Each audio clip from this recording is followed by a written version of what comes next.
What's going on, guys? My name is Ben, and this is the best super smelter for Minecraft Bedrock.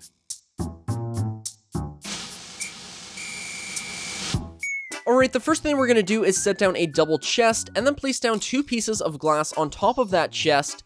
Grab your blocks now and place down 5 blocks on the left side of the chest, just like this. We're then going to place down a redstone lamp on this piece of glass, and then place down a block next to the redstone lamp.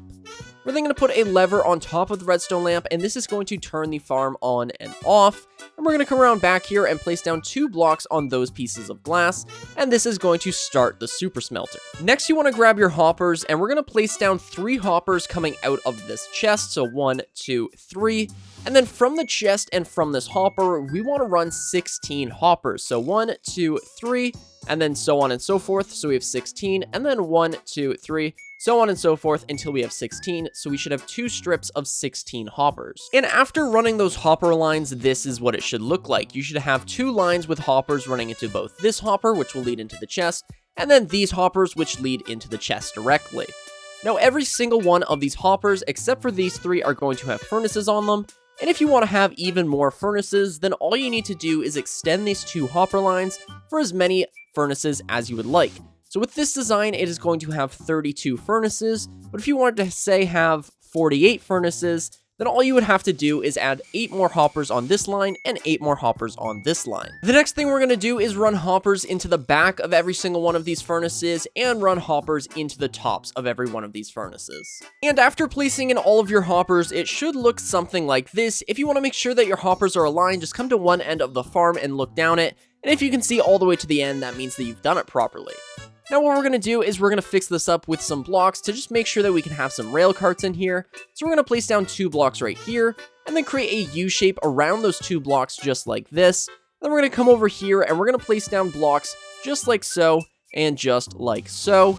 And then we also want to place down blocks right here and right here. So this is what the end should look like. What this is going to allow us to do is run the minecarts into these blocks so then they get sent back around the track. Alright, the next thing we're going to do is set down our rails, and depending on the orientation of your build, this might be a little bit annoying, but following that, we're going to set down a powered rail on this redstone lamp right here, then set down a normal rail, and then what we're going to do is set down 8 rails, and on the 8th one, we're going to set down a powered rail. So 1, 2, 3, 4, 5, 6, 7, and on this 8th one, a powered rail. 1, 2, 3, 4, 5, 6, 7. On this 8th one, a powered rail, and then just connect this up with normal rails. And then if you wanted to extend this to have even more furnaces, all you need to do is on every 8th furnace, set down a powered rail and build the rest of the system to power those rails. And then you can have as many furnaces as you want. You could have 96 furnaces, 128 furnaces. It really doesn't matter. It's up to you. But then we're going to continue this. So we're going to place down a powered rail right here, place down our normal rail, powered rail, normal rail, and then a powered rail at the end here, just like that. And after we have the input line done, let's do the coal line or the fuel line. So we're going to set down a powered rail right here and then set down normal rails again. And we're going to do the exact same thing. Powered rails right here, normal rail, powered rail, and then come around.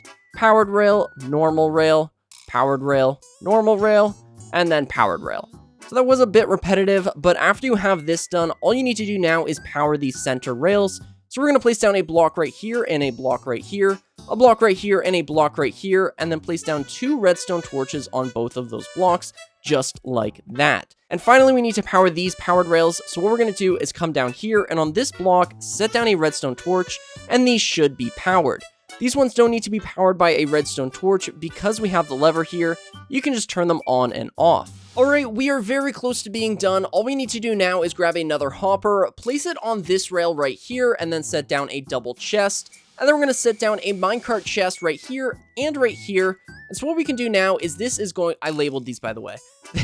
This is our input chest, so go ahead and throw in your raw iron. And here we're going to throw in our coal, and then all you need to do in order to use the farm is turn this lever on after this thing has finished emptying all of the coal into the fuel chest. So after that's done, we just simply flick the lever, the minecarts will travel across, all of these furnaces will light up, and then we will have a ton of iron inside of this chest. So I'm going to wait for that to dispense, and then we can show you how the farm works. Okay, so the fuel has now been dispensed into that minecart chest. As you can see, the fuel chest is empty now. So when we turn on the Super Smelter, it's going to come across, all of these are going to light up. They're all going to have the same amount of fuel and iron inside of each and every one of these, and all of the drops are going to end up in this chest incredibly quickly, and let's just watch that because it is always amusing.